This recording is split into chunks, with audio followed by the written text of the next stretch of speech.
nolosha waxaan sabir lagu gaadhin ma jiro. waxbarashadu sabir bay u baahan tahay, shaqadu sabir bay u baahan tahay, caruurta in la koriyaa sabir bay u baahan, nolosha oo dhammi sabir bay u baahan. qof aan sabir lahayn nolosha waxba kama gaadho.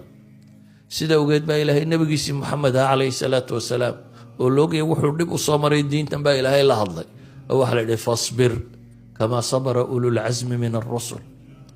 u sabir siday u sabreen rusushii go-aanka adag lahaa, ululcasmiga kuwii ahaa siday u sabreen oo kale u sabir baa ilaahay yidhi oo walaa tastacjil lahum, ha degdegin. nabiyullaahi muusa tolkii ku lahaa qaala muusa liqowmi استعينوا بالله واصبروا إن الأرض لله يورثها من يشاء من عباده والعاقبة للمتقين. سينو سغنا وحينو باهنهي إنه بيئة صالحة سميسنو ومساجد يدلك إنه سغن مادنو يددك ونكسنين يسكو حدنادا.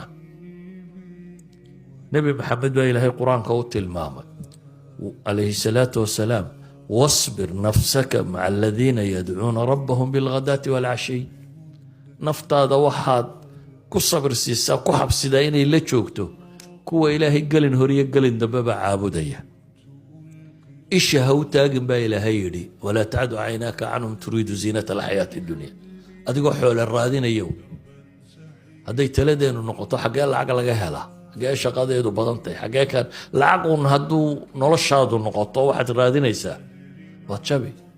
لكن noloshaada waa inay ka mid noqotaa inaad masaajida iyo dhulka khayrka lagu hayo wanaagaad ku xidhnaato. ayuha alaxiba,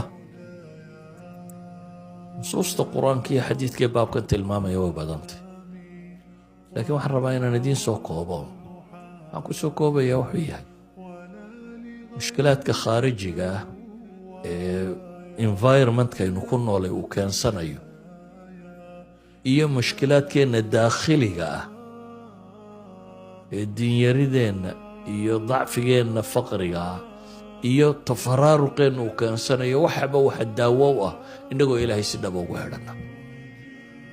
kitaabkaasina wuu ka jawaabayaa su-aal kasta aynu u baahanay oo nolosha wax kastoo waxtar ku leh. ilaahay baa kafaalo qaaday inuu inooga jawaabo, jawaabtiisiina waynu haysanaa. laakiin waxaynu u baahanay inaynu isku dayno inaynu fahamno. wax adag maaha. haddii dowladda waraaqi kaaga timaado anada af ingiriisiga aqoon maxaad samaysaa? qof waliba uu la cararaa hebel baa yaqaan buu yidhahdaa ayaa halkuu joogaa, mid kaleo kaaga xarfaansanaya akhri waayo damba kaaga xidhan. wixii dani kaaga xidhanta waa la fahmaa wuxuu doonayaaba ha noqdo.